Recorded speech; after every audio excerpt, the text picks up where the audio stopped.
Daniel Cross never believed in fate. He believed in control, timing, and winning.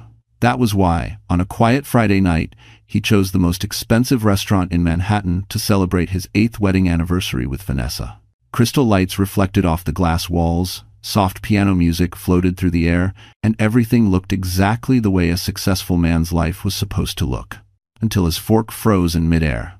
Across the room, by the floor-to-ceiling window overlooking the city, sat a woman Daniel had not seen in 8 years. Catherine Miller. She looked different. Calmer, stronger, the kind of woman who no longer waited for approval. Sitting beside her was a tall man in a tailored dark suit, his posture relaxed but unmistakably powerful. And between them, on a velvet chair, sat a boy. Daniel's heart slammed hard against his ribs. The boy was about 8 years old. Dark hair, sharp brows. The same small crease between the eyes that Daniel saw every morning in the mirror. The way the child held his fork slightly angled, careful, almost identical. Vanessa was talking, laughing softly, unaware that her husband had gone completely pale. "Daniel," she whispered. "Are you okay?" He didn't answer. Because, at that exact moment, the boy looked up. His eyes met Daniel's across the room. Not with fear, not with curiosity, but with innocent confusion. The boy leaned closer to Catherine and asked, clearly, loudly enough to carry through the quiet elegance of the restaurant, "Mom, why does that man keep staring at us?" The word "mom" hit Daniel like a punch. Catherine didn't turn around right away. She took a slow sip of water, her hand steady. Only then did she follow her son's gaze. Her eyes met Daniel's just for a second. There was no shock in them, no anger, only distance. She smiled faintly at the boy and said, "Don't worry, sweetheart, he's no one you need to know." Beside her, the man Daniel had never seen before placed a protective hand on the boy's shoulder and said calmly, "Finish your dessert, son." Son. That single word crushed something deep inside Daniel. Vanessa finally followed his stare, then stiffened. She leaned in and whispered, her voice sharp with unease. "Who was that woman?" Daniel couldn't answer. Because in that moment, he knew. The child he once forced Catherine to erase from her life was sitting right there, alive, laughing softly, and calling another man, Dad. Daniel forced himself to breathe, but the air felt thick, heavy, almost hostile. Across the table, Vanessa was still waiting for an answer, her manicured fingers tightening around the stem of her wine glass. "Daniel," she said again, lower this time. "Who is she?" He swallowed, his eyes never left the boy. Catherine had already turned back to her table. She didn't look at Daniel again. That hurt more than any confrontation could have. 8 years ago, she had cried, begged, shaken in front of him. Tonight, she acted as if he were invisible. "That woman," Daniel finally said, his voice hoarse, "is my ex-wife." Vanessa froze. "Your what?" Her smile collapsed instantly. "You never said she had a child." "I didn't," Daniel replied, though the word tasted like a lie. Because deep down, he had known this moment might exist one day. He had just convinced himself it never would. Vanessa followed his gaze again. Her sharp eyes studied the boy's face carefully this time. The longer she looked, the more her expression changed. "That boy," she whispered, leaning closer. "He looks like you." Daniel's jaw tightened. "Lots of kids look alike." Vanessa let out a short, humorless laugh. "Don't insult me." At the other table, Jonathan Reed leaned slightly toward Catherine. His voice was low, calm, but firm. "Are you okay?" Catherine nodded. Her fingers trembled just a little as she adjusted the napkin on her son's lap. "I knew this might happen someday," she said quietly. "I just didn't think it would be tonight." Leo swung his legs under the table, completely unaware of the emotional wreckage he had just caused. "Mom," he whispered, "did I do something wrong?" "No," Catherine said instantly, brushing his hair back. "You did nothing wrong." "It's so fraude." Jonathan's hand remained on Leo's shoulder, steady and protective. "You're perfect, buddy," he said. "Finish your cake before it melts." Leo smiled and obeyed. That smile nearly broke Daniel. 8 years ago, Catherine had stood in their apartment bathroom, pale and shaking, holding a pregnancy test. He had told her it wasn't the right time. That a child would ruin everything, that she had to think about his future. And now, that future was sitting 10 feet away, calling another man Dad. Daniel pushed his chair back abruptly. I need some air. Vanessa grabbed his arm. Don't you dare walk away from this, she hissed. If that child is… He's not, Daniel snapped too quickly. But Vanessa had already seen enough. Her mind was racing, calculating, connecting dots she didn't like. This is why, she said coldly. This is why she looks so calm. She won. Daniel shook his head. You don't understand. No, Vanessa replied, standing. I understand perfectly. She kept what you destroyed. And now she wants you to see it. Across the room, Catherine stood as well. She helped Leo into his coat while Jonathan signaled for the check. Her movements were graceful, unhurried. As they walked past Daniel's table, Catherine finally stopped. For one brief second, she looked directly at him. There are consequences, she said softly. Some just take time. Then she turned away. Daniel stood frozen, watching his son leave with another man, realizing too late that fate had never been something he could control. Daniel did not sleep that night. The image followed him home, burned behind his eyes. The boy's face, the way he laughed softly while eating dessert, the way Catherine had looked at him, calm, distant, finished. It was not hatred that haunted Daniel. It was finality. Vanessa paced their penthouse living room, heels clicking sharply against the marble floor. She had taken off her coat, but not her anger. So, she said at last, folding her arms. How long were you married to her? Daniel loosened his tie. 3 years. And you never once mentioned a pregnancy, Vanessa said. Not even as a possibility. Daniel stared at the dark city beyond the glass walls. Because there wasn't supposed to be one. Vanessa's eyes narrowed. That's not what I asked. He turned. I told her to take care of it. She agreed. Decidino. The silence that followed was thick and dangerous. Agreed? Vanessa repeated slowly, or was pressured. That's enough, Daniel snapped. No, Vanessa shot back. It's not enough, because if that boy is 8, then the timing. She stopped herself, her expression hardening. You lied to me. Daniel said nothing. For the first time in years, he had no strategy. Across the city, Catherine sat on the edge of Leo's bed, watching him sleep. His chest rose and fell evenly, one hand curled around the corner of his blanket. Jonathan stood in the doorway, his presence quiet but solid. You handled that well, he said. Catherine let out a slow breath. I was shaking inside. Jonathan stepped closer. Do you regret going there? She shook her head. No. I regret that he exists in our world again, but not tonight. Jonathan sat beside her. Leo is safe. That's all that matters. Catherine looked up at him, her eyes glossy. Thank you for stepping in back there. Jonathan smiled faintly. I wasn't stepping in. I was standing where I belong. Back at the penthouse, Vanessa poured herself another drink. I want the truth, Daniel. All of it. Daniel hesitated, then spoke. She was pregnant. I panicked. I had just been offered a partnership. A child would have complicated everything. Vanessa laughed bitterly. So, you erased it? I thought I did. That was the moment Vanessa understood. Not just that Catherine's child was alive, but that Daniel had lost something he would never get back. You don't even look angry, she said. You look scared. Daniel clenched his jaw. That boy is mine. Vanessa stepped closer, her voice low and sharp. No, that boy is hers, and legally, he belongs to the man she married. Daniel's blood ran cold. What? Vanessa smiled thinly. You think a woman like her would leave something like that unprotected? For the first time, Daniel felt it, the fear he had never allowed himself to feel. He had built his life on control, on decisions that erased inconvenience. But somewhere along the way, the one thing he tried to destroy had survived. And now, it was calling someone else Dad. The next morning, Daniel Cross stared at his reflection longer than usual. For the first time in years, the man in the mirror looked unfamiliar. His eyes were bloodshot, his jaw tense, his confidence fractured by a single, undeniable image, a child who carried his face but not his name. Vanessa was already dressed, scrolling on her phone with sharp, impatient movements. She didn't look at him when she spoke. I canceled my shoot today, she said. I have more important things to deal with. Daniel poured himself coffee he didn't taste. This doesn't concern you. End quote. Vanessa finally looked up, her smile cold. Everything that threatens my marriage concerns me. Daniel exhaled slowly. You're overreacting. No, she replied. You're underreacting. That boy is 8 years old. which means Catherine didn't take care of it like you claimed. Daniel's grip tightened around the mug. I was told it was handled. Vanessa raised an eyebrow. By whom? You never went to the appointment with her, did you?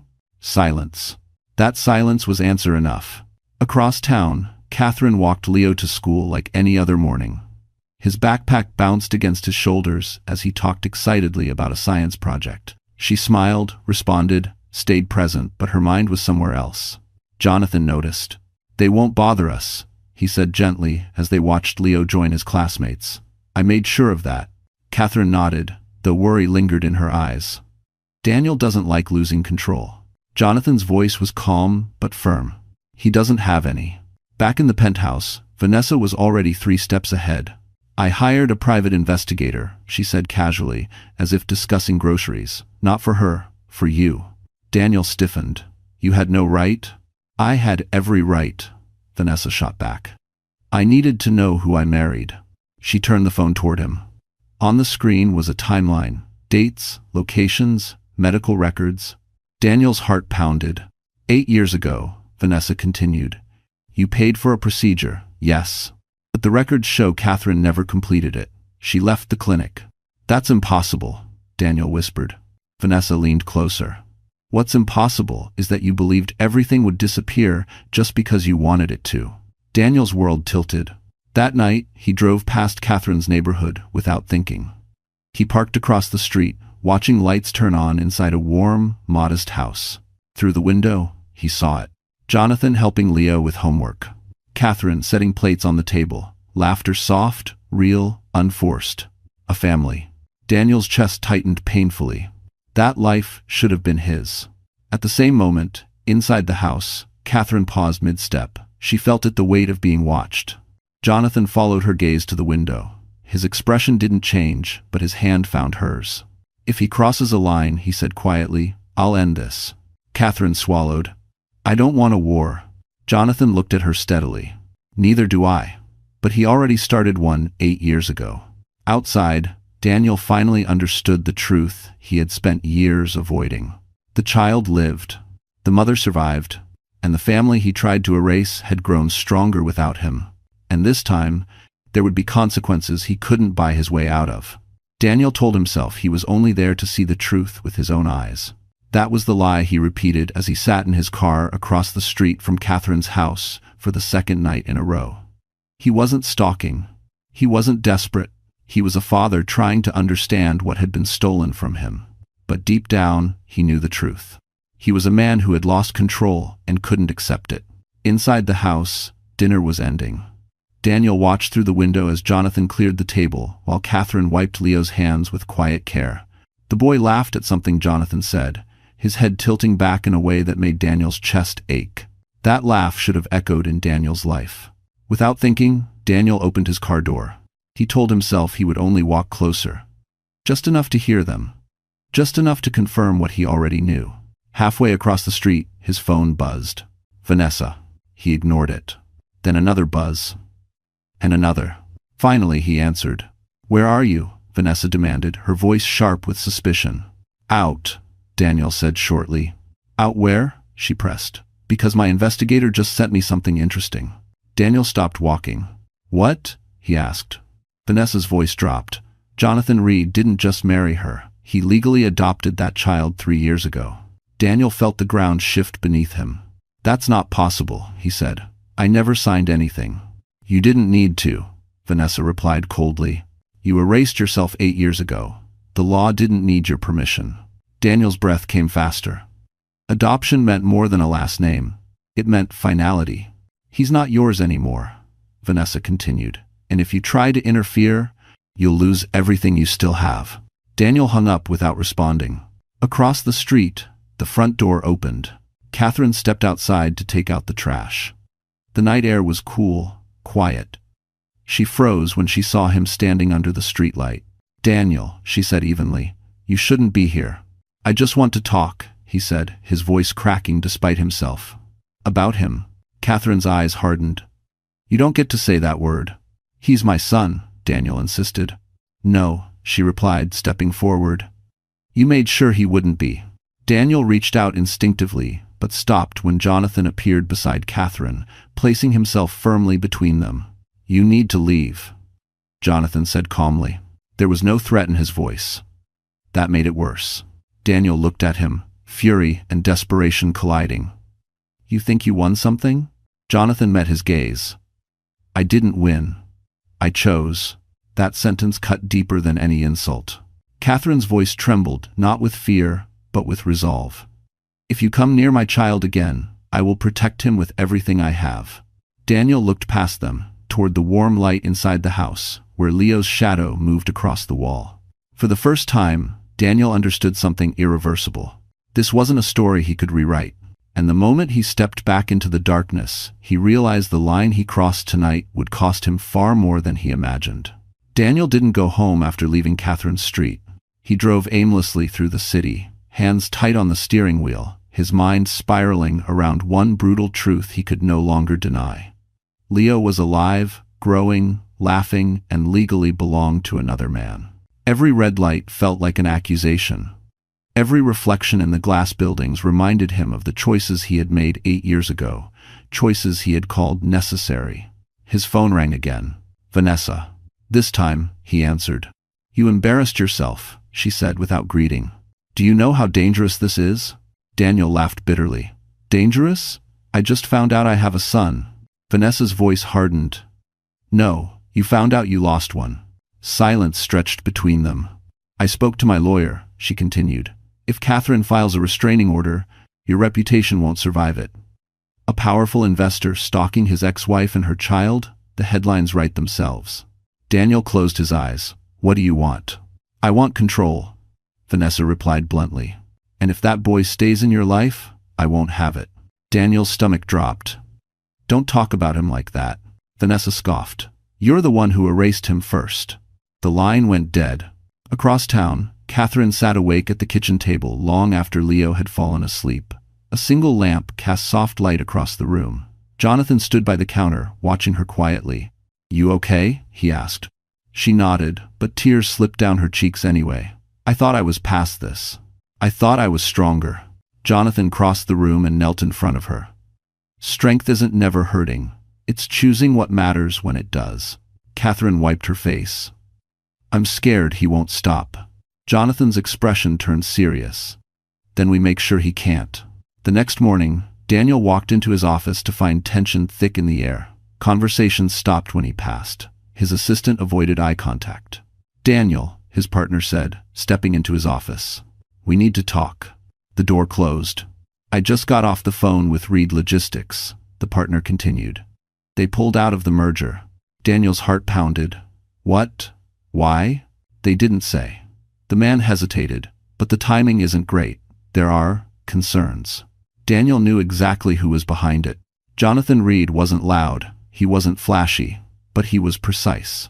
By noon, 2 more deals stalled. By evening, Vanessa texted him a single sentence. "This is spiraling. Fix it." Desperate, Daniel did the one thing he never should have done. He ordered a private DNA test. He didn't approach Leo directly. Instead, he bribed a school contractor to retrieve a discarded cup, a hair from a jacket. It felt wrong. It felt illegal. But he needed proof. 3 days later, the email arrived. Probability of paternity? 99.9%. Daniel sank into his chair, chest heaving. It was true. And the moment he had proof was the moment everything collapsed. Because 5 minutes later, his phone rang again. This time, it was Jonathan. "I know what you did," Jonathan said calmly. "And this is your last warning." Daniel whispered. "He's my blood." Jonathan's reply was ice cold. "Blood doesn't make a father, choices do." The line disconnected. Daniel stared at the DNA report, realizing too late that his desperation had crossed into a crime and that the bill for it was finally coming due. The problem with secrets was never keeping them. It was what happened when they started to rot.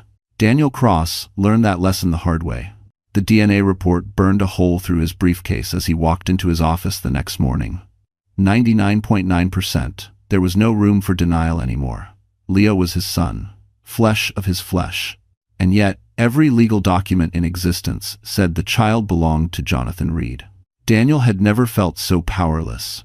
By noon, The consequences of his desperation began to surface. His assistant entered his office, pale and shaking. "There's someone here to see you," she whispered. "They say it's urgent." 2 men stepped inside before Daniel could respond. One was calm, sharply dressed. The other wore the unmistakable badge of a legal compliance officer. "Mr. Cross," the first man said evenly, "we need to discuss an unauthorized collection of biological material involving a minor." Daniel's blood drained from his face. "This is a misunderstanding," he said quickly. "I was verifying a personal matter." The compliance officer didn't flinch. "You bribed a contractor connected to a private school. That contractor has already confessed." Daniel felt the walls closing in. Across town, Catherine sat in Jonathan's office, her hands folded tightly in her lap. She had just finished listening to everything: the DNA test, the bribe, the investigation. "He crossed a line," she said quietly. Jonathan nodded. "That's why I let it proceed." "If we won." Catherine looked up, startled. "You let it?" Jonathan's expression was steady. "I warned him. He ignored it. Some people only understand consequences when they can't buy their way out." Catherine swallowed. "Will Leo be okay?" Jonathan reached across the desk and took her hand. "I will make sure of it." Back at the office, Vanessa burst in unannounced, heels striking the floor like gunshots. "What did you do?" she demanded. "My lawyer is calling non-stop."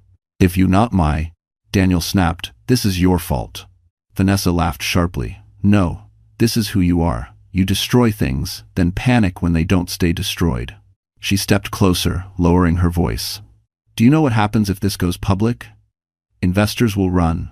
Brands will drop me. Everything we built will collapse." Daniel slumped into his chair. For the first time, he looked small. Meanwhile, Leo sat at the kitchen table, coloring quietly. Catherine watched him, her heart heavy. "Mom," Leo said suddenly, "that man from the restaurant, why was he sad?" Catherine froze. Jonathan answered gently before she could. "Some people feel sad when they see what they lost." Leo nodded thoughtfully. "I like our family." Catherine's eyes filled with tears. That evening, Daniel received the final blow. A call from his senior partner. "We're suspending you," the man said flatly, "pending investigation. If you come of laxed." Daniel stared at the city lights outside his window, realization sinking in. The truth he had chased so desperately had turned into a weapon, one aimed straight at him. And for the first time, Daniel understood something chilling. Knowing the truth didn't make him a father. It made him a threat. And threats didn't get forgiven. Vanessa Cole had always believed that silence could be controlled. For 8 years, she had smiled for cameras, walked runways, built a flawless image beside a powerful husband. She knew how to hide cracks. She knew how to pose through discomfort. But now, as she sat alone in their penthouse, staring at her phone, the silence felt different. It felt dangerous. Daniel hadn't come home. Again. Vanessa poured herself a drink she didn't want and replayed the messages she had ignored over the years. Appointments canceled, doctors avoiding direct answers, the quiet questions she had buried too deep to face. "Why haven't I gotten pregnant?" Her phone vibrated. A message from her lawyer. "You need to come in. Immediately." At the same time, across the city, Catherine sat in a small conference room with Jonathan and their attorney. The atmosphere was calm, but heavy. "The DNA test changes things," the attorney said carefully. "Not in Daniel's favor. But it does escalate his instability." Catherine's hands tightened in her lap. "What does that mean for Leo?" Jonathan answered before the attorney could. "It means we protect him, fully." The attorney nodded. "We're filing for a formal protective order. Given Daniel's actions, it will be granted." Catherine exhaled slowly. "I never wanted to hurt him." Jonathan looked at her gently. "You're not hurting him. His choices are." Meanwhile, Vanessa sat across from her lawyer, her confidence slowly draining with every sentence. "Medical records confirm it," the lawyer said. "Daniel underwent a voluntary sterilization procedure 8 years ago." Vanessa's ears rang. "That's not possible." "He did it without informing you," the lawyer continued, "which means the infertility was never yours." The truth landed like a slap. All those years of quiet shame. The whispers. The self-blame. Vanessa laughed once, sharp and hollow. "He let me believe it was my fault." "Yes," the lawyer said softly. "He did." That night, Daniel finally returned home. Vanessa was waiting in the dark. She didn't scream. She didn't cry. "Why didn't you tell me?" she asked calmly. Daniel froze. "Tell you what? That you made sure I could never have a child with you," Vanessa said, her voice deadly quiet. Daniel said nothing. Vanessa nodded slowly. "You used me. Just like you tried to erase her." Daniel snapped. "You wanted the life. I gave it to you." Vanessa stepped back, disgusted. "I wanted a family. You wanted control." She grabbed her coat. "I'm leaving." Daniel laughed bitterly. "You won't survive without me." Vanessa turned at the door. "Watch me." At the same moment, Catherine tucked Leo into bed. He looked up at her sleepily. "Mom," he murmured. "Dad said, everything will be okay." Catherine smiled, brushing his hair back. "Your dad is right." Down the hall, Jonathan stood quietly, phone in hand. The protective order had been approved. Effective immediately. Outside, the city buzzed on, unaware that one family was finally safe, and another was beginning to collapse from the inside. Daniel Cross had lost control of the narrative, and Vanessa had just realized she was never the winner. News doesn't explode all at once. It leaks. At first, Daniel Cross thought he could contain it. A compliance inquiry here, a postponed deal there, quiet phone calls, closed-door meetings. He told himself it would blow over, just like everything else always had. But this time, the silence didn't protect him. It isolated him. By Monday morning, his inbox was full of messages that said nothing and meant everything. "We're reviewing our position. Let's circle back next quarter. Given recent developments, we're stepping away." Daniel sat alone in his office, jacket still on, watching his career dissolve line by line. Across town, Catherine stood at Leo's school gate, smiling as he ran toward her with his backpack bouncing. The world felt strangely normal. Too normal. "Mom," Leo said, "Dad's picking me up today, right?" "Yes," she answered gently. "He'll be here soon." And he was. Jonathan's car pulled up, smooth and unhurried. He stepped out, greeted Leo, ruffled his hair. Other parents nodded politely. Jonathan belonged here, he always had. Catherine watched them, a tight knot loosening in her chest. Back in Daniel's world, Vanessa packed her things with methodical precision. No tears, no yelling. She had already cried enough over the wrong things. "You should issue a statement," Daniel said, standing helplessly in the doorway. "Say we're working through things." Vanessa didn't look at him. "I'm done covering for you." "You're making a mistake," he snapped. "You'll regret this." However, Vanessa zipped her suitcase and finally turned. "The only thing I regret is not leaving sooner." She paused at the door. "I spoke to a journalist today." Daniel's heart stopped. "What?" "I didn't give her everything," Vanessa said calmly. "Just enough to protect myself." "You wouldn't," Daniel whispered. "I would," she replied. "Because you taught me how." She left without another word. That afternoon, Catherine received a call from their attorney. "He's unraveling," the lawyer said, "which makes him dangerous but also predictable." Catherine closed her eyes. "What does he want now?" "Access," the lawyer answered. "Not legally, emotionally. He wants leverage." As if summoned by the thought, Catherine's phone buzzed. A message from an unknown number. "I deserve to know him. You can't keep him from me forever." Her hands trembled, but her reply was steady. "He is protected. Do not contact me again." She blocked the number. That evening, Daniel sat alone in the penthouse, surrounded by things that suddenly felt meaningless. Awards, art, glass walls that reflected his isolation. On the coffee table lay a printed photo his investigator had taken weeks ago. Leo, laughing, alive, untouchable. Daniel stared at it, rage and grief twisting together. He whispered into the empty room, "I won't lose him." But across the city, Jonathan signed final paperwork with quiet determination. A restraining order extension. A security upgrade. A future sealed shut. Daniel had spent his life believing power meant taking. He was about to learn that real power meant being locked out, and watching the life you destroyed move on without you. Daniel Cross finally understood what it felt like to be hunted. For the first time in his life, every move he made seemed anticipated. Every door he tried to open closed quietly before he reached it. His calls went unanswered. His messages were read but ignored. Even the people who once needed him now treated him like a liability they couldn't afford. That terrified him. Desperation has a way of sharpening reckless ideas, and Daniel had reached that stage. If he couldn't control the narrative through power, money, or silence, then he would force an emotional opening. He would go straight to the one person who could still shake Catherine. The child. Late one afternoon, Daniel parked near Leo's school. He told himself he was only there to watch. Just to see him again. Just once. Parents gathered near the gate, chatting, checking phones, calling out names. Daniel kept his head down, heart pounding, palms damp. When the bell rang, children poured out in a rush of laughter and noise. Then he saw him. Leo stepped through the gate, backpack slung over one shoulder, smiling as he spotted Jonathan waiting near the curb. Daniel's chest tightened painfully. That was my son. Before Daniel could take a step forward, everything changed. A hand landed firmly on his shoulder. "Mr. Cross," a calm voice said behind him. "I'm going to need you to step away from the school." Daniel turned sharply. Two men stood there. One wore a discreet security badge. The other held a tablet. "I'm not doing anything wrong," Daniel said quickly. "I'm just violating a protective order," the man interrupted evenly. "This location is listed explicitly." Daniel's breath caught. "That's ridiculous." End quote. "Is it?" the second man asked, tapping the screen. "You were warned." Across the street, Catherine stood frozen as she watched the scene unfold.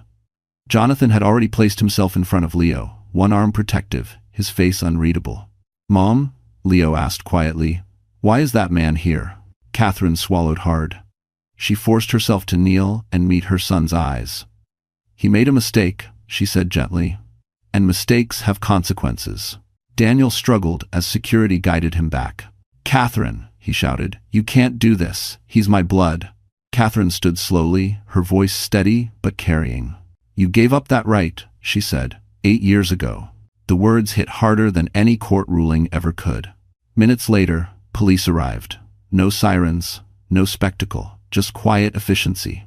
Daniel was escorted away in front of watching parents, their whispers following him like shadows. That evening, headlines began to circulate, not dramatic, but devastating. Prominent investor under investigation for harassment and misconduct. Restraining order violations raise concerns. Vanessa saw the news from a hotel room across the city. She didn't feel satisfaction, only confirmation. Back at home, Catherine sat between Jonathan and Leo on the couch. Leo leaned into Jonathan's side, safe, unshaken. "Dad," Leo said softly, "are we okay?" Jonathan kissed the top of his head. "We are more than okay. And 72. Haven't we do duff?" Catherine looked at the two people who mattered most and felt something settle deep inside her chest. Daniel had tried one last time to take what he believed was his. Instead, he had proven to the world exactly why he never deserved it. The first court hearing did not feel dramatic. That was what unsettled Daniel the most. There were no cameras flashing, no shouting reporters, no grand speeches, just a quiet courtroom, pale walls, and a judge who looked at him not with curiosity, but with concern. Daniel had always been admired, envied, feared. This was the first time he felt examined. Catherine sat several rows behind him, calm and composed. Jonathan sat beside her, his presence steady, protective, without being possessive. They did not look at Daniel once. That hurt more than anger ever could. The judge spoke clearly. "Mr. Cross, you violated a court-issued protective order involving a minor. Do you understand the seriousness of this action?" Daniel's lawyer stood quickly. "Your Honor, my client was acting out of emotional distress. He recently learned—" "I didn't ask why," the judge interrupted. "I asked if he understands." Daniel swallowed. "Yes, Your Honor." Across the room, Catherine closed her eyes briefly. Emotional distress. 8 years ago, no one had cared about hers. The hearing moved quickly. Evidence presented, timelines established, witness statements summarized. Each fact landed like another nail, sealing a door Daniel still believed might reopen. Then something unexpected happened. "Your Honor," another attorney said, standing, "we have an additional statement to submit." Daniel turned, confused. Vanessa Cole walked into the courtroom. She looked different. No runway confidence, no polished smile. Just a woman who looked tired of carrying lies that were never hers to begin with. Daniel's heart sank. Vanessa faced the judge. "I'm here to testify voluntarily," she said evenly. "Regarding Mr. Cross's behavior, his actions during our marriage, and his history of manipulation. Daniel whispered, "Vanessa." She didn't look at him. Vanessa spoke calmly, but every word cut deep. She described control masked as protection, decisions made without consent, medical truths hidden, how she had been blamed for infertility she never had. Murmurs filled the courtroom. Catherine felt Jonathan's hand tighten around hers. Not to stop her, to steady her. The judge listened carefully, then turned back to Daniel. "Mr. Cross, given this testimony and your recent actions, this court will extend the protective order indefinitely." Daniel stood abruptly. "You're taking everything from me." The judge's voice was firm. "No, your choices did that. If you were a Stoic." Outside the courtroom, reporters gathered. This time, the story had shifted. It wasn't about a misunderstanding. It was about a pattern. Daniel was escorted out through a side exit.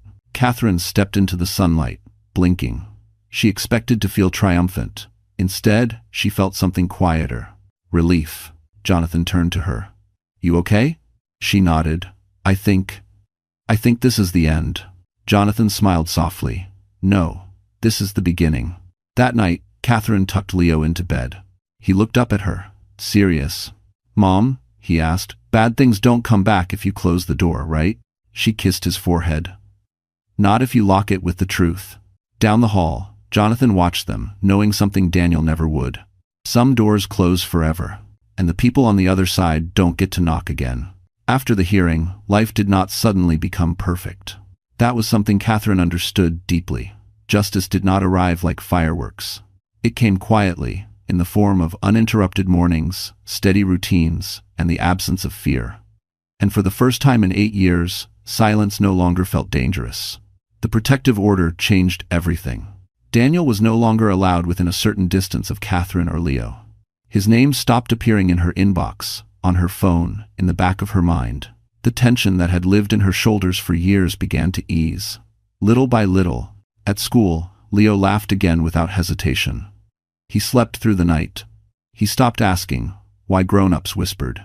One evening, Catherine stood at the kitchen counter, washing dishes, while Jonathan helped Leo with homework at the table.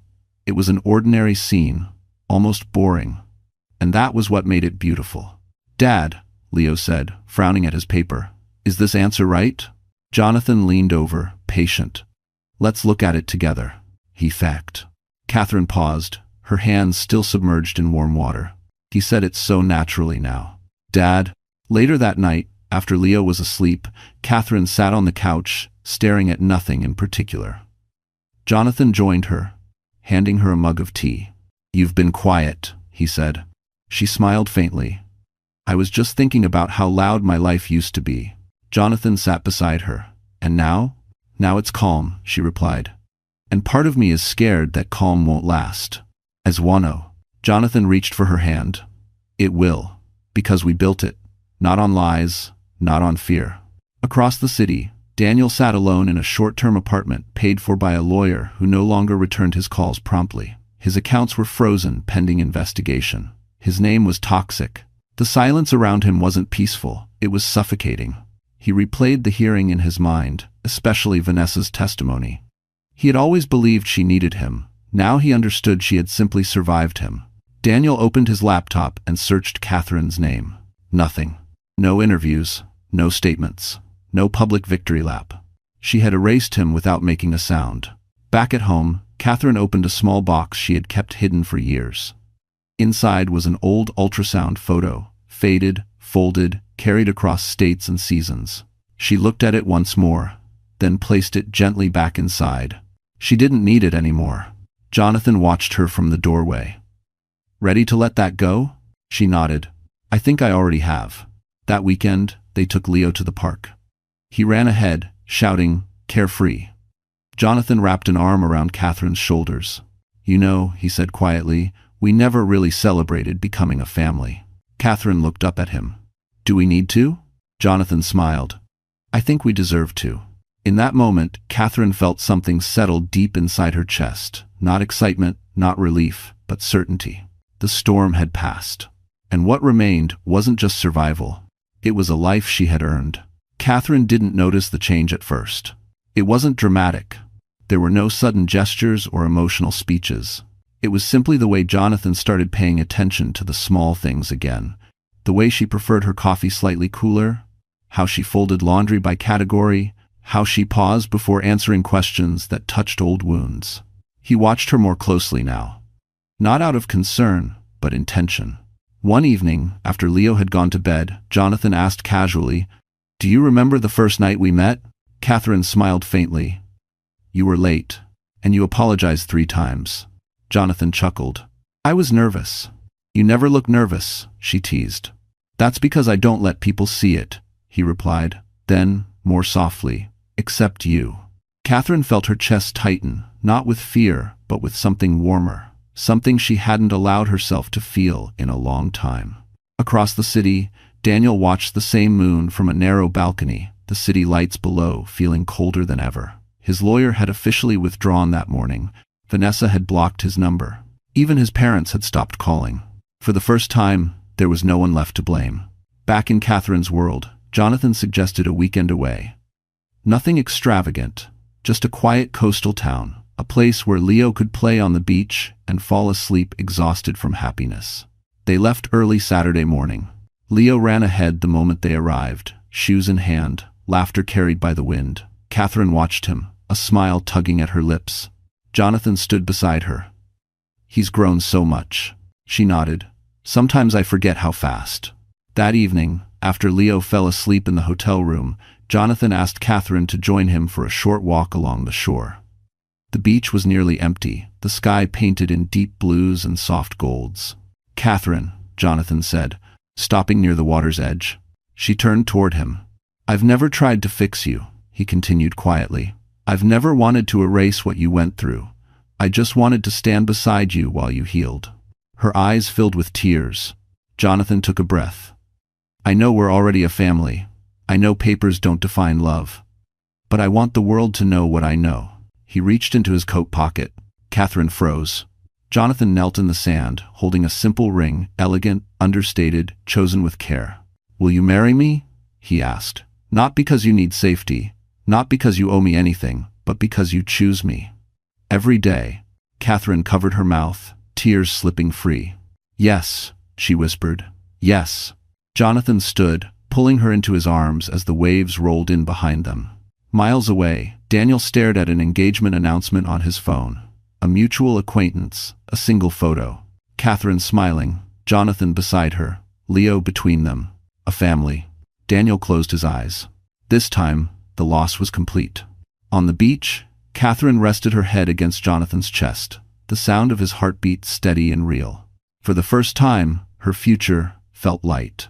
Not because the past was erased, but because she had finally been chosen and had chosen back. The news traveled faster than Catherine expected. It wasn't flashy. There were no magazine covers or dramatic interviews. Just a quiet engagement announcement shared by friends, a few congratulatory messages, and one photo taken on the beach, Jonathan standing behind her, Leo between them, all three smiling into the sunset. But for Daniel, it felt like a public execution. He stared at the image on his phone long after the screen dimmed. Catherine looked different, not triumphant, not vengeful, just at peace. The kind of peace he had spent his life chasing and never understood. The wedding was planned simply. Catherine didn't want spectacle, she wanted meaning. A small ceremony by the water. Close friends, family. Leo wearing a tiny suit, standing proudly between them, as if this was the most natural thing in the world. On the morning of the wedding, Catherine stood in front of the mirror, her dress understated and elegant. She touched the fabric lightly, grounding herself. "You ready?" Jonathan asked from the doorway. She turned, smiling. "I've been ready for a long time." Leo ran in, excitement written all over his face. "Dad, Mom, can I hold the rings now?" Jonathan laughed. "That's your most important job today." Across the city, Daniel sat alone in his apartment, the wedding invitation unopened on the table. He hadn't been invited. He hadn't expected to be. Still, seeing the envelope addressed only to former associates burned. Vanessa's name surfaced briefly in his thoughts.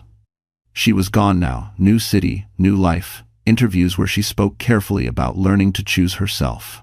She had survived him too. At the ceremony, the ocean breeze carried Jonathan's vows clearly. "I promise to choose you," he said, looking directly at Catherine. "Not just when it's easy, but when it's quiet, when it's hard, when the past tries to speak louder than the present." Catherine's voice trembled, but she didn't look away. "I promise to trust again, to build, not hide, to love you and our son with everything I have." Leo beamed as he handed over the rings. When the officiant declared them married, applause rose softly, genuine and warm. Later that evening, as guests mingled, Catherine watched Jonathan and Leo laughing together. She felt something close to disbelief. This was real. Miles away, Daniel watched the sun set through his apartment window. His phone buzzed once more, a final notification from his former firm. Board decision finalized. "Your separation is permanent." Daniel set the phone down. For years, he had believed abandoning Catherine was a calculated risk, a necessary sacrifice. He had told himself some losses were acceptable. Standing alone in the quiet, Daniel finally understood the truth. He hadn't lost her because she left. He lost everything the moment he decided control mattered more than love. Back at the reception, Leo ran up to Catherine and hugged her tightly. "I'm glad you're happy, Mom," he said. She knelt and kissed his forehead. "So am I." As the lights dimmed and music filled the air, Catherine took Jonathan's hand, her future steady and bright. And somewhere far away, Daniel Cross sat with nothing but regret, a spectator to a life that would never include him again. Daniel Cross thought the worst was over. That belief lasted exactly 3 days after the wedding. The world had already turned its back on him. His career was gone. His marriage was ashes. His reputation had become a quiet warning whispered in boardrooms. He was no longer welcome in. What remained was only one thing he refused to let go of: the idea that Leo still belonged to him. On a gray Tuesday morning, Catherine received a call from her attorney. "Daniel has filed a petition," the lawyer said carefully. "Not for custody. Not exactly." Catherine's heart skipped. "Then what?" "He's requesting a court-ordered paternity acknowledgement," the lawyer replied. "He claims he has new evidence and is seeking limited recognition." Jonathan, standing nearby, went completely still. Catherine closed her eyes. "He's still trying." "Yes," the lawyer said, "but this won't go the way he thinks." Daniel sat in a near-empty cafe, hands shaking slightly as he stared at the filed documents on his tablet. This was his last move. Not loud, not emotional, legal, clean. If the court acknowledged biological paternity, even without rights, he believed it would crack something open. A door. A connection. A claim. What Daniel didn't know was that this move had already sealed his fate. In the courtroom, weeks later, Catherine sat calmly beside Jonathan. Leo was not present. He was protected from this moment, as he always had been. Daniel stood alone at the opposite table. The judge reviewed the petition silently, then looked up. "Mr. Cross," she said, "you are requesting recognition without responsibility." Daniel swallowed. "I'm requesting truth." The judge's eyes were sharp. Truth without accountability is not truth, it's entitlement. Daniel's lawyer tried to speak, but the judge raised a hand. "This court has reviewed your history," she continued. "Your abandonment, the protective order violations, the illegal DNA collection, and your lack of involvement for 8 years. She turned to Catherine. "Mrs. Reed, your husband legally adopted this child. He has provided stability, care, and protection." Then back to Daniel. "You," the judge said calmly, "provided fear." Daniel's face drained of color. The judge delivered her ruling clearly. This petition is denied. Furthermore, this court orders that any future attempts to contact or identify the child publicly will be considered harassment. The gavel struck once. It was over. Daniel didn't react right away. He simply stood there, frozen, as if waiting for something else to happen, something to save him. Nothing did. Outside the courthouse, Catherine exhaled slowly. Jonathan took her hand. "He can't touch us anymore," he said. She nodded, tears slipping free not from pain, but release. That night, Jonathan tucked Leo into bed. Catherine watched from the doorway. "Dad," Leo said sleepily, "can we go to the park this weekend?" Jonathan smiled. "Of course. If you manas." Catherine turned away, her chest full. Miles away, Daniel sat alone in the dark, the final ruling open on his screen. No appeal, no loophole, no more moves. For the first time, he understood the full weight of what he had done. He hadn't lost his son because another man took him.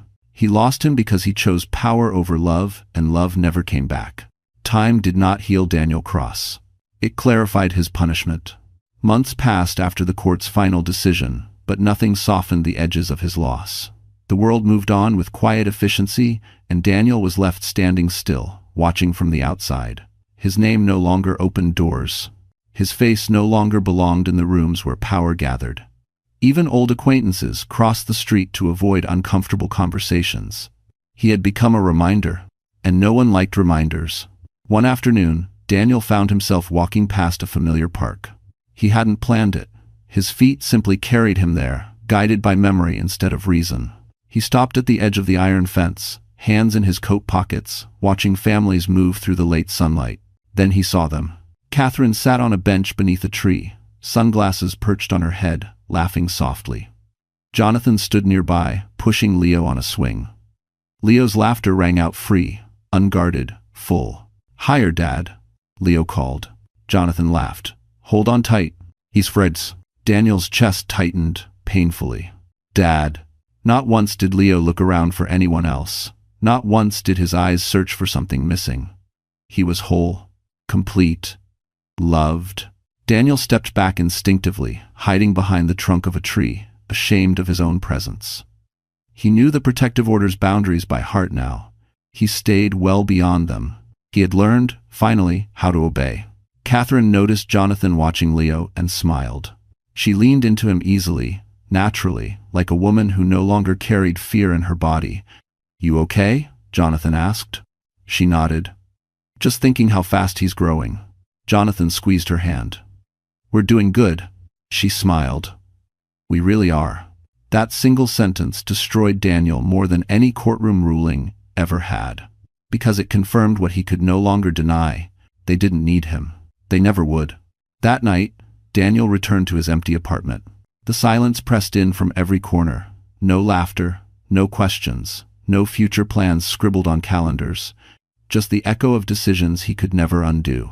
He opened a drawer and pulled out the DNA report. He hadn't thrown it away. Not because it mattered, but because it hurt. 99.9%. Proof without purpose. Across town, Catherine and Jonathan tucked Leo into bed. He held a book against his chest, eyes already heavy with sleep. "Mom," Leo murmured, "did I always have this family?" Catherine paused, choosing her words carefully. "You always had love," she said. "Sometimes it just takes time to find the right place for it."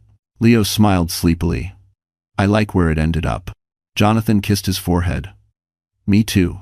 Later, Catherine stood at the window, watching the city lights glow. Jonathan joined her, wrapping his arms around her from behind. "You ever think about him?" Jonathan asked quietly. She did not hesitate. "No," she said honestly. "I think about us." Jonathan smiled, resting his chin on her shoulder. Somewhere in the city, Daniel Cross sat alone, staring at a life he could see but would never touch. He had wanted ownership. He had demanded control. And in the end, the greatest punishment was simple and absolute. He was alive but forever excluded from the only life that truly mattered. Daniel Cross learned that disgrace doesn't always arrive loudly. Sometimes it settles in quietly, like dust, until everything you touch feels dirty. Months after the court's final ruling, his name surfaced one last time, not in headlines about power or wealth, but in a dry industry notice buried deep in a financial column. Former investor Daniel Cross permanently barred from advisory roles following ethical violations. No photo, no interview, no defense, just a conclusion. Daniel read the notice 3 times in a cafe where no one recognized him anymore. The barista called out his order using the wrong name. He didn't correct her. What would be the point? Across town, Catherine stood in a sunlit kitchen, helping Leo pack his backpack for a school field trip. Jonathan poured coffee, listening as Leo excitedly explained the schedule for the day. "You're coming, right?" Leo asked Jonathan. Jonathan smiled. "Wouldn't miss it. If you 4 more, if you 4 more." Catherine watched them, a soft warmth settling in her chest. There was no tension in her body now, no flinch when the phone rang, no instinct to look over her shoulder. The war was truly over. That afternoon, Catherine received an unexpected email. From Vanessa Cole. The subject line read simply, "Closure." Catherine stared at it for a long moment before opening it. Vanessa's message was brief, stripped of performance. "I won't pretend we're friends, but I wanted you to know this. I'm sorry. I didn't understand what he was until it was too late. I won't defend him anymore. I hope you and your family are well." There was no excuse, no plea for forgiveness. Catherine closed the email without replying. She didn't need to. That evening, Daniel stood outside a bookstore, staring through the glass. Inside, families browsed together. A man crouched to show a child a picture book. A woman laughed softly beside them. Daniel felt the familiar ache rise again, but this time, something else followed. Acceptance. He finally understood that regret did not entitle him to redemption. That remorse did not reopen doors. That knowing the truth did not mean he deserved a place in it. He walked away. At home, Catherine and Jonathan sat on the couch while Leo lay on the floor, building something elaborate out of blocks. "Look," Leo announced proudly. "It's our house." Jonathan leaned forward. "That's a good one. Thank you for watching." Catherine smiled. "It looks strong." Leo nodded seriously.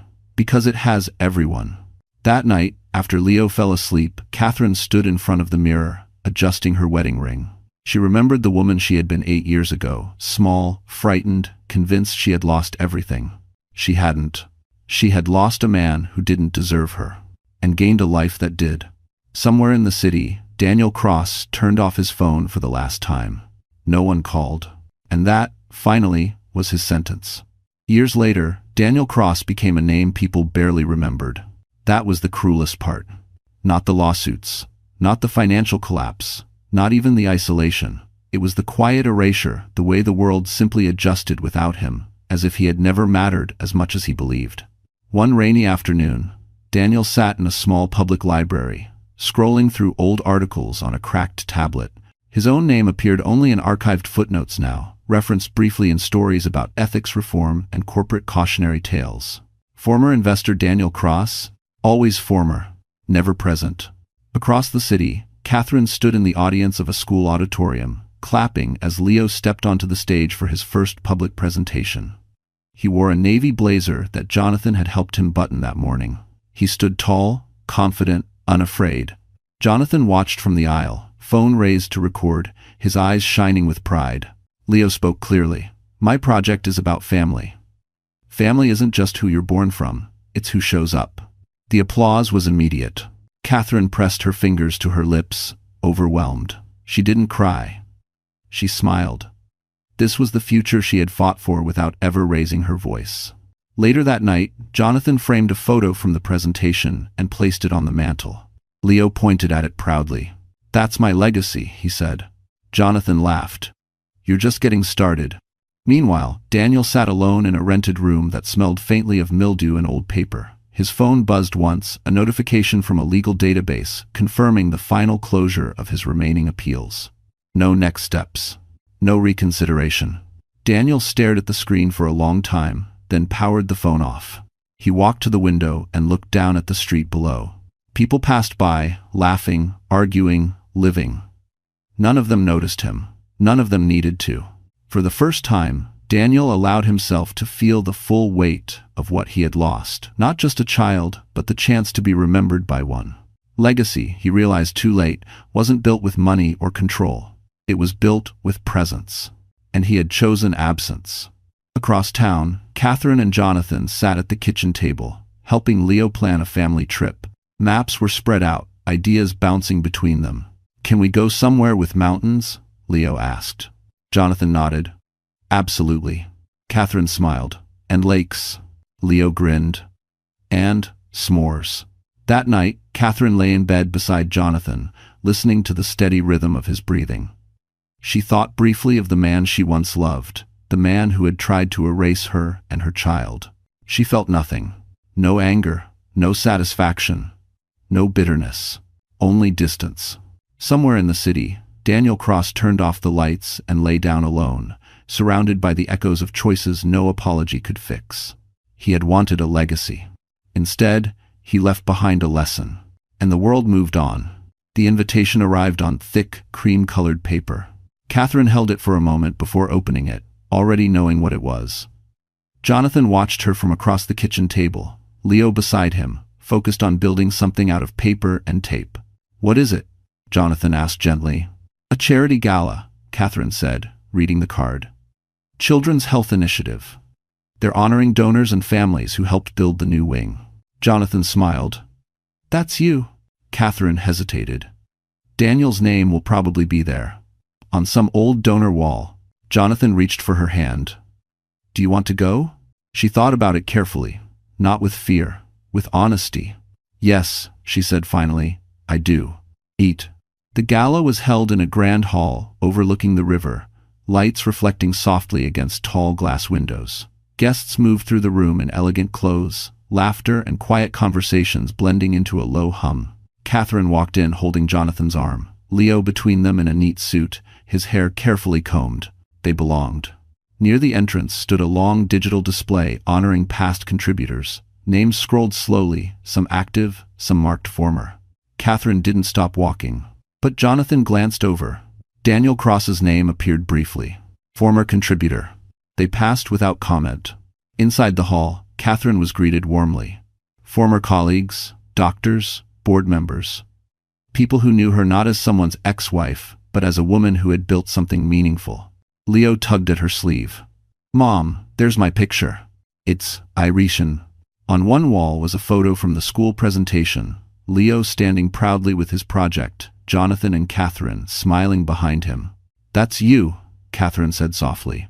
Leo grinned. "Dad helped me practice." Jonathan squeezed his shoulder. "You did the work." Applause rippled through the room as the host stepped onto the stage. "Tonight," she said, "we honor families who remind us why this work matters." Catherine felt Jonathan's hand tighten around hers as their names were called. They walked onto the stage together. Catherine looked out at the crowd and felt no nerves. No fear of the past catching up to her. Only gratitude. This wasn't about redemption, she said, simply into the microphone. It was about choosing love when fear felt easier. The room applauded. At the back of the hall, unnoticed by most, Daniel stood near the exit. He hadn't been invited, but he had come anyway. He watched from the shadows as Catherine spoke, as Jonathan stood beside her, as Leo waved shyly at the crowd. No one looked at Daniel. No one recognized him. No one cared. A security guard approached quietly. "Sir, this area is for guests only." Daniel nodded. "I know." He left without argument. Outside, the night air was cool and indifferent. Daniel paused once, looking back at the glowing windows, at the life unfolding without him. Then he turned away. Inside, Catherine stepped down from the stage and knelt to Leo's level. "You okay?" she asked. Leo nodded. "I'm proud of us." Catherine hugged him tightly. And in that moment, surrounded by warmth and certainty, she understood something with absolute clarity. The past had no power here anymore. It didn't follow her. It didn't haunt her. It didn't belong. The morning after the gala, Catherine woke to sunlight spilling softly across the bedroom floor. It was quiet. Not the heavy silence she once feared, but the gentle kind, the kind that came from knowing nothing bad was waiting to happen. Jonathan was already awake, standing by the window, reading emails on his phone. He looked over and smiled when he saw her stir. "Good morning," he said. Catherine stretched, smiling back. "Good morning." From down the hall came the sound of footsteps. Then Leo burst in without knocking, hair messy, eyes bright. "Dad," he said excitedly, "you promised pancakes." This nodded. Jonathan laughed. "I did. And I keep my promises." Catherine watched them walk out together, her chest filling with a warmth she no longer questioned. This was her life now. Ordinary. Safe. Real. Later that day, they drove out of the city for a short trip, no destination that mattered, just time together.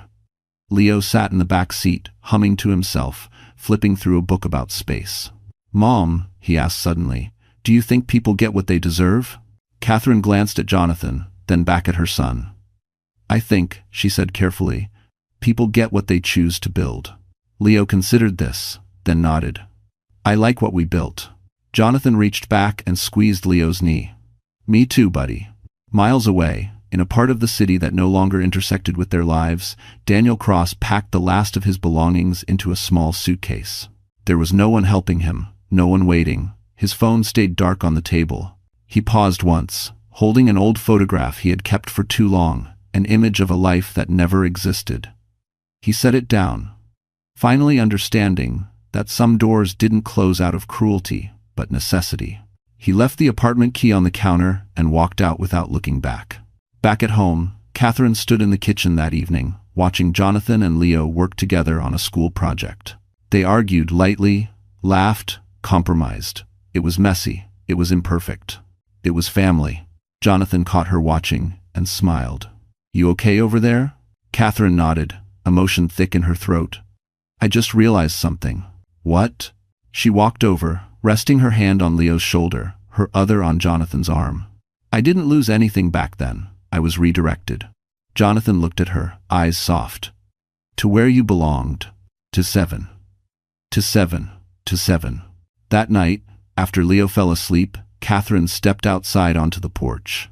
The air was cool, the sky clear. Jonathan joined her, wrapping an arm around her waist. "No more chapters left," he said quietly. Catherine leaned into him. "No, just living." Somewhere far away, Daniel Cross faded into anonymity. No final confrontation, no redemption arc, no audience. And that was the point. Because the true ending wasn't about him, it was about a woman who survived, a child who was loved, and a life that spoke louder than any revenge ever could. Catherine closed her eyes, breathing in peace. At last, the story had ended exactly where it should. So, this is where the story truly closes. And if you're still here with us at this very moment, then something in this journey has touched your heart in a quiet, personal way. Stories like this don't keep us listening by accident. They stay with us because, somewhere between the pain, the loss, and the healing, we see parts of our own lives reflected back at us. What this story reminds us is simple but powerful. Not everything we lose is a loss.